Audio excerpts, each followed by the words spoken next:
All right, Coffee and Football. This is full-on football. This is the Patriot Football League 18th season. Semifinal game 2 between the Dayton Triangles at 3-2, a wild card against the NBT, the East Division champs. The NBT snuck up on Columbia and Dayton and stole the division in tiebreakers. Dayton has the best offense in the league. They both share, and they share a D4 defense. Northborough's getting the job done with a good offense, but one of the better rated defenses in the game. So, again, Northborough defeated them 34-23 earlier in the year. So things for Dayton are going to be tough if they want to get back to the championship and have a chance to win their second Stars and Stripes trophy in their history. The NBT already own 2 Stars and Stripes trophies. They have been on about a 7-year losing streak. Where are those? I think I talked about this yesterday in the other video. They have not had a winning season since they won their last trophy. And the fact that they have have a winning season for the first time in forever, makes me think they're going to be tough to beat when they have. So they have not had a winning season in 1, 2, 3, 4, 5, 6, 7, 8, 9, 10, 11 years. They won a title at 4-4-1. That gave them a winning record of 5-4-1. So technically they did. But if we track all the way back, it's been 11 years since they've had a winning record. Now again, they did get one with 5-4-1 when they won the championship. But let's face it, the MBT have been a long time waiting just to have a winning record. They are 3-2. They lose this, of course, they will be out and they will not have a winning record, which would make 12 years, not counting the championship. Unbelievable. Let's take a look at Dayton. So Dayton's remarkable offense. Their defense, again, leaves some things to be desired. But West has 4 passing touchdowns on the season. He has 4 rushing touchdowns on the season. So West is a dual threat quarterback. However, West is also incredibly clumsy with the ball. He has given up 9 turnovers. He is a -1 quarterback rating. Again, my QBR is based on touchdowns versus turnovers. He's a -1. That might explain why they went from 3-1 to 3-2. They were 3-0 and lost 2. So, they were 2-0, lost 1, and then again 1, and then lost. Poole is their best back with 3 rushing touchdowns, a passing touchdown. However, he's also lost 3 fumbles. Kirby has returned a punt for a touchdown for Dayton. Dayton has, unfortunately, taken the ball away on defense only 6 times. They have turned it over 14. They are a -8 turnover ratio, exactly the opposite of the Columbia Coolers. Columbia has a +9 turnover ratio. Of course, after last game, I think it's like a +3 or something, +5 or something. But they're at -8. Dayton cannot afford to turn the ball over. On the flip side is Gomez, who has 7 passing touchdowns, 1 rush touchdown. He has only 1 fumble, 4 interceptions. Gomez is a +3 on the season. Erishow has 4 rushing touchdowns, but he's also fumbled the ball away 6 times. So Erishow has a major fumbling issue.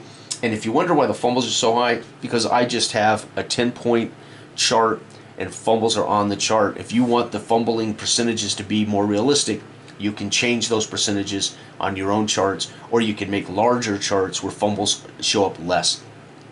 But because I only have 10 points, and one of the ways we're going to lose the ball is fumbles, it just happens to be I'm hitting them on the chart. So if you wonder why fumbles are so high, has nothing to do with Dell's engine. It has to do with my results charts. I talked about this in the video yesterday.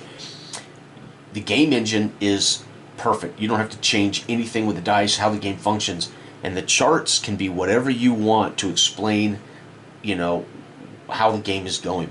I just happen to have on the basic charts fumbles at a rate that makes sense for me. So that's going to lead, right, again, to players showing fumbles. Plus, remember, I'm using a simple roster. There's only a handful of players. So Erishow may not have really fumbled for it. Could have been backups, guys coming off the bench coughing up the ball. But I'm recording them anyway. So in the future, I'll probably just record turnovers as a whole and interceptions for quarterbacks and not worry about fumbles lost, as that could be really anybody on the team coughing up the ball. All right. With that said, though, Hampton has 2 rushing touchdowns. Jones has 4 pass receptions for touchdowns. Jones, of course, the #1 rated receiver in all of our league in going back to grid zone. This team has only produced 5 takeaways. They have 13 turnovers. They're -8 as well. So both these teams come in at 3-2 with major turnover problems. So what does that tell you? The team that doesn't turn the ball over is probably going to win this ball game. Without further ado, let's get started. Dayton Triangle's looking to get back to the championship and win their second title in their history.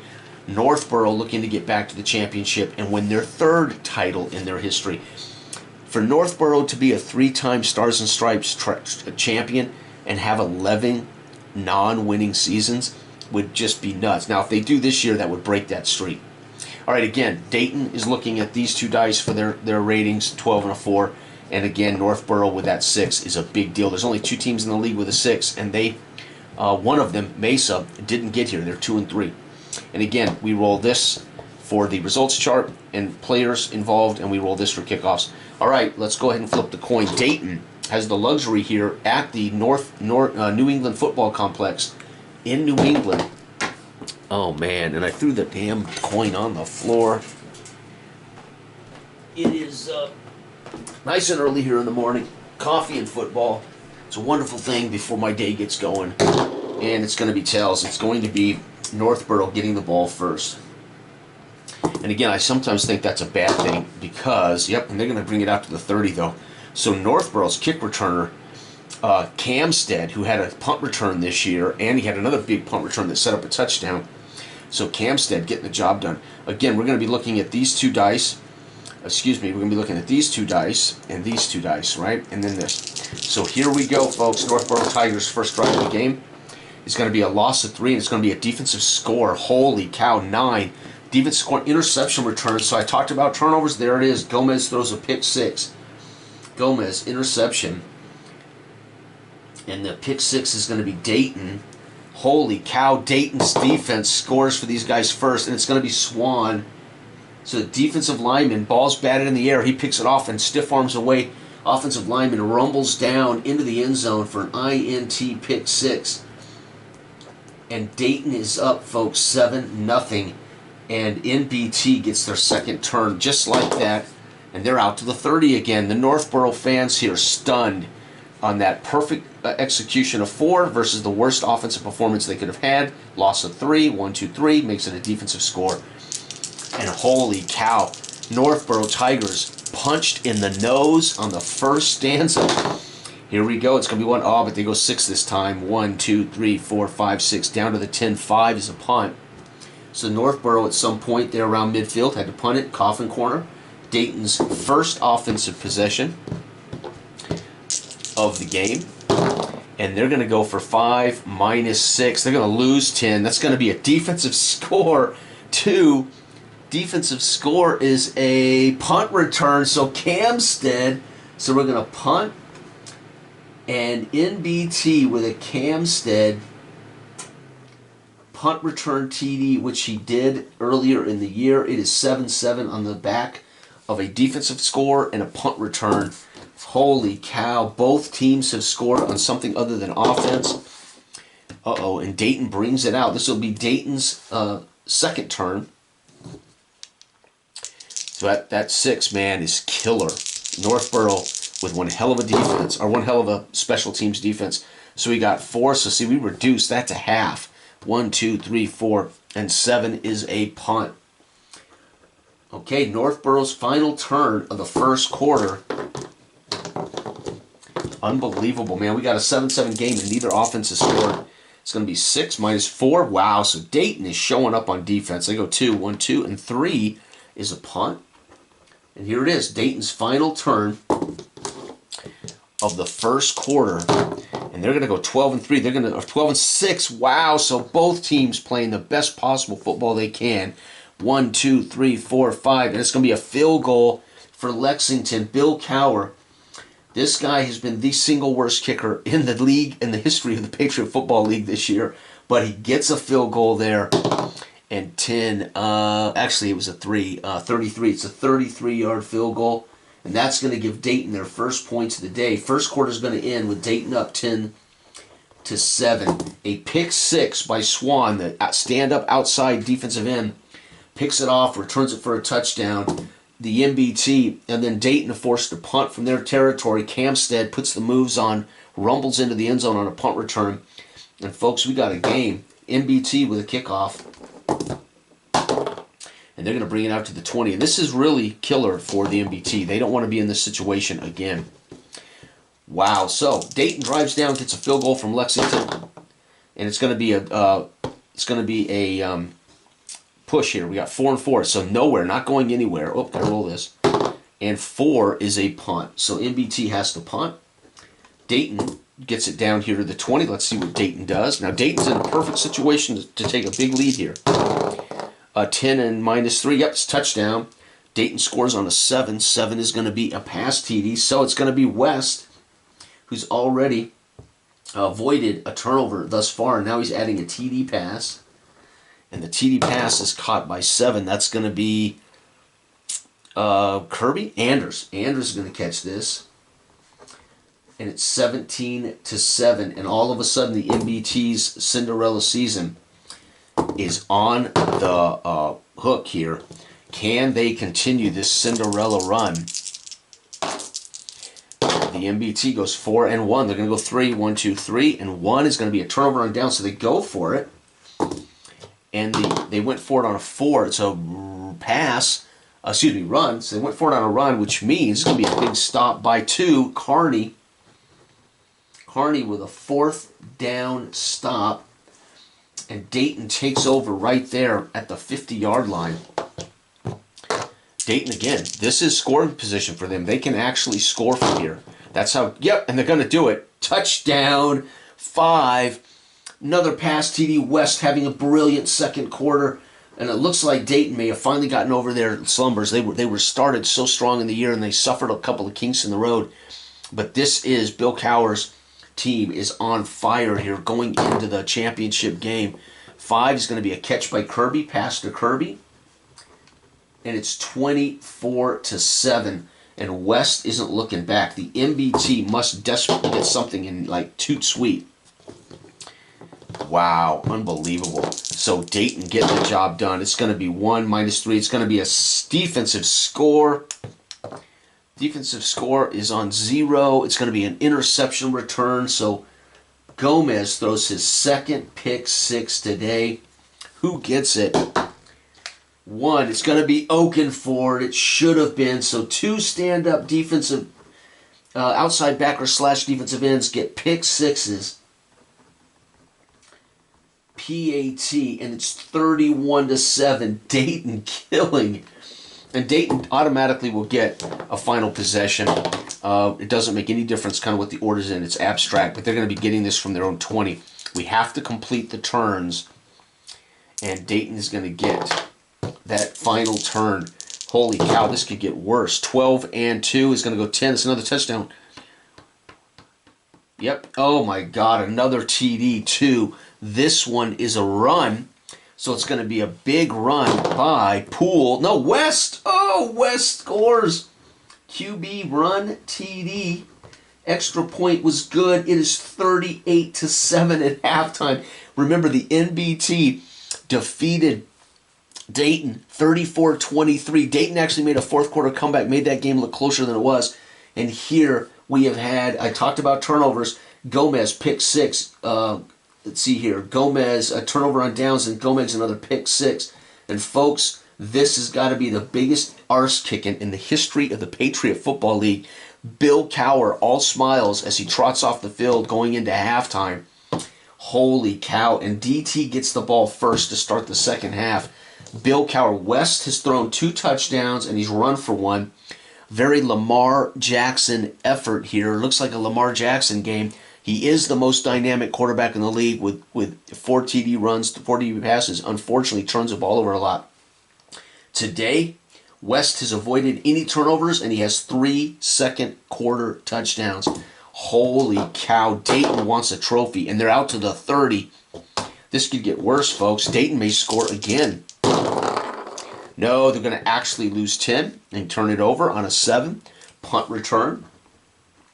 And the MBT now in a good situation to get some points.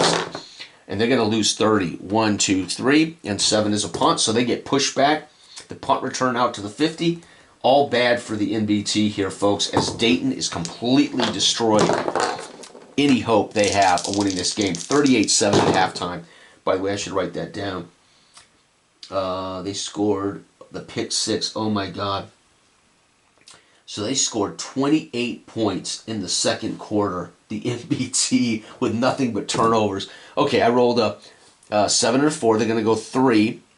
1, 2, 3, and they're down to the 20. And 9 is a missed field goal. So Lexington continues with missed field goals. And let's roll for that, too. It's going to be a 29-yard field goal missed. No good. Bill Cowher's all smiles, though, despite that, because he can afford him to miss that. But, whoops. But I'm telling you what, they're going to have to replace that. And again, the missed field goals, there's only, on the charts, only so many results. So you're going to see, that's how we account for why they didn't score. And 8 and 4, so wow, Dayton again playing great defense, but their offense executes. 1, 2, 3, 4. 3 is going to be a punt. Dayton's final turn of the third quarter. 10 and 3 is going to be 7. 1, 2, 3, 4, 5, 6, 7. It's going to be a chance at a, and he misses the PAT. How did he score? 4. It's going to be a run, so it's going to be another run touchdown for West. Oh, West is having a unbelievable day. TD, the PAT by Lexington fails.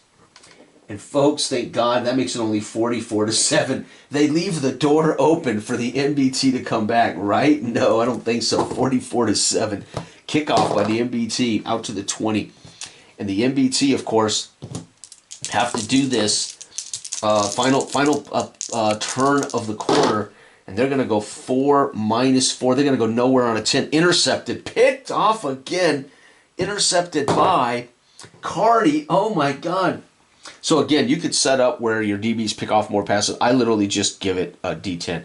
You can customize all of this stuff. This is just how I customized it for the book. But you can certainly make your own roster with attention to turnovers, interceptions by DBs, whatever you want to do.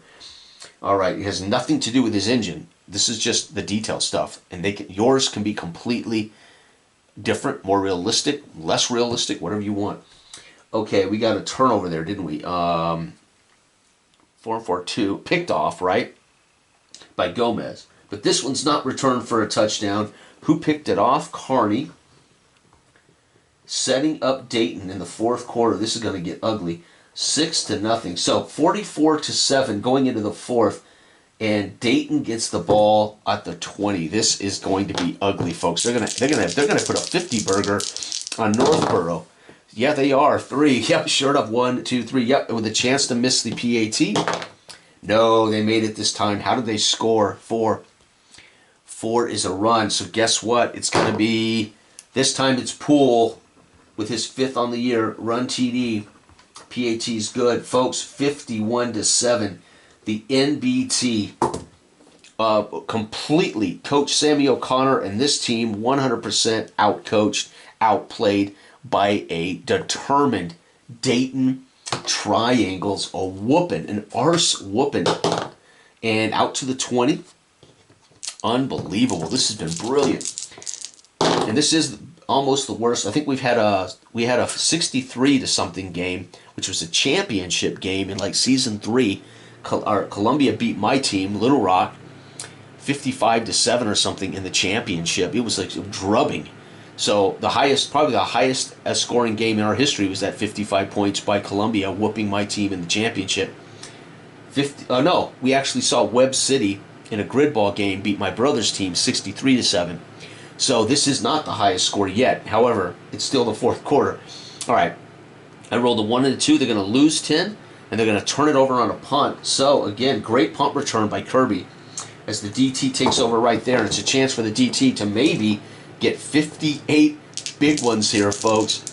And it's going to be 9 minus 1. Yep, touchdown, easy. How do they do it? 7 as a pass. Oh, my God, West with another TD pass.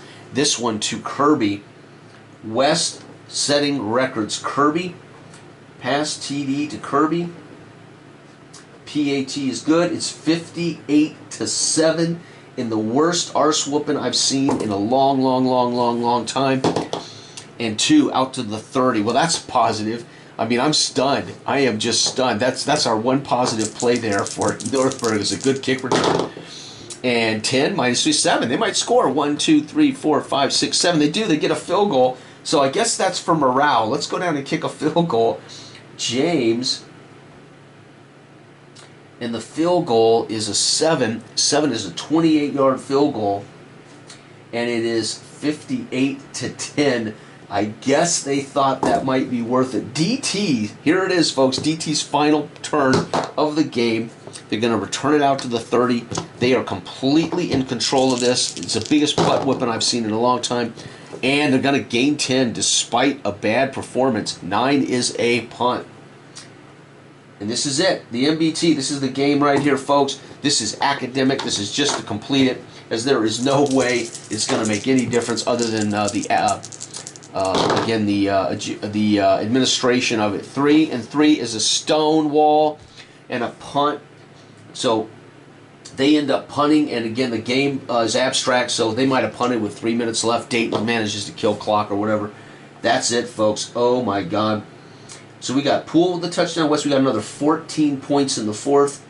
And, of course, they kicked a field goal, I guess, for morale. My God, 38, 58-10. I cannot believe it. Dayton guarantees themselves a winning record of 4-2. They guarantee themselves a ticket to the show, a seat at the table, as they're going to be facing Plattsburgh Platypus. And the Platypus better have their game on, because that was the best game I've seen in a long time. Northborough, 12 straight non-winning seasons. Now, that's not losing seasons. They haven't had a winning season in 12 years. The year that they did win 9 years ago, they did technically get that 5th win with a championship victory. So, in that sense, they do have a above 500 record in the last 12 years. But they have not had a winning season since that game. They've had a couple of tie seasons, but holy cow, congratulations, John. We just saw history made here. Gomez picked off Swan, returned it for a touchdown. Punt. The MBT returned that punt for a touchdown. So the only touchdown you gave up was a punt return. Lexington hits a field goal, or misses a field goal. Lexington for Dayton makes the field goal, 10-7. Then West goes on a rampage. A touchdown pass to Anders, 17-7. A turnover on downs, Carney with a big stop. West throws another touchdown pass to Kirby, 24-7. Game was probably over right there. But then Gomez throws a pick 6 to Oakenford. He rumbles in for about 15 yards out, 31-7. And then West isn't finished. Takes another drive down and punches it in. West putting up the best single game performance in the history of the PFL. I've never seen a player score 1, 2, 3, 4, 5 times. He scored 5 times in one game, 3 touchdown passes and 2 runs. He is the Lamar Jackson of this league. Unbelievable. And that makes it 38-7 at halftime. At that point, Bill Cower and company are just trying not to embarrass themselves. And, of course, Northborough would like to have a winning record. Ain't going to happen. There's punts, and then Lexington misses a kick. It's a punt. Then West scores on a TD, but they failed the PAT. Of course, when you ask Lexington to kick 7 PATs, he's bound to miss one, right? 44-7 after that. Gomez throws another pick to Carney. Poole then gets his token touchdown, as West likes to give it to somebody else once in a while. Punt, and then West throws a touchdown to Kirby, giving Kirby his second TD pass of the day, 58-7. They drive down, and for some reason, in front of booing, disgusted fans, they kick a field goal to make it 58-10, and then a series of punts wraps up this abstract game of football. The fans have got to be sick. Sammy O'Connor, I don't know if he'll be fired. He did beat Dayton, and this team will have beaten the 2 championship teams during the season. It's hard to fire a guy, but when you're kicking field goals down 58-7, there's something wrong with that, right? That's sending a message to your team that, hey, that's all we can do is kick field goals. Unbelievable. Congratulations, John. The championship game now is going to be Dayton at Plattsburgh, and I will do that one later. Either, if not today, I will do that tomorrow morning with coffee. Will be the championship between the Dayton Triangles and the Plattsburgh Platypus. Again, Plattsburgh beat Dayton this year, so it's a chance for Dayton to not only get revenge, but also win their second title in their history. Plattsburgh has never even made it to a championship game. This would be their first title in their history. And holy cow, folks, who saw that coming? My God, 58-10. And that's what I mean. This little game is, you literally don't have to change the actual mechanics at all. You don't have to do anything to change the game. You could just create your own rosters that create a more realistic punts and turnovers, etc. Create your own charts that could create a dynamism. You could actually have your own charts for Dayton on what they do when they score, what they do when they turn it over. So you can customize. Literally, the bottom of this could be Dayton's excuse for why they don't score or why they do score. So this space, you could see in the revised second edition of the book, the custom teams could all have their own custom chart. So Dayton could literally have their own turnover chart, and Plattsburgh would have their own turnover chart, and you could customize it. Unbelievable.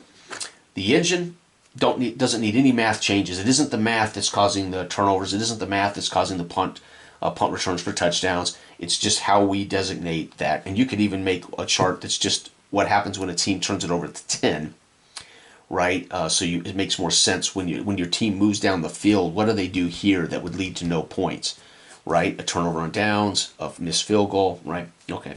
Anyway, thank you for watching. Good day.